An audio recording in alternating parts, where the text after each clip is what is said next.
বিরাট বড় চমক দিল রুবেল দাস আর রণজয় বিষ্ণু।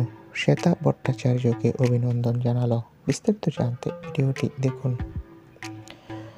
এবার অভিনেতা রুবেল দাস আর রণজয় মেতে উঠল শ্বেতার সাথে।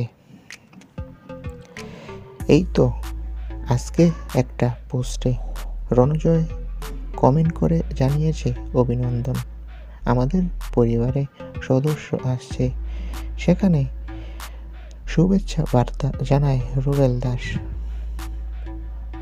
বলে ছবিটা ভালো লেগেছে, তাতে আমি ভীষণ আপ্লুত, আপনার ভালোবাসায় আমি আপ্লুত। সোশ্যাল মিডিয়ায় তাদের কথোপকথন ছড়িয়ে পড়তে ভাইরাল হয়। সূত্রের খবর বলছে, খুব তাড়াতাড়ি কোন গোপনে মন ভেসেছে ধারাবাহিকে মা হবে শ্বেতা, আর শ্বেতাকে নিয়ে মেতে ওঠে রুবেল ও রণজয়। তো বন্ধুরা, তোমরা কে কে এই চমকটি দেখার জন্য মুখিয়ে রয়েছো কমেন্ট করে জানাও। তোমাদের সবাইকে অসংখ্য ধন্যবাদ।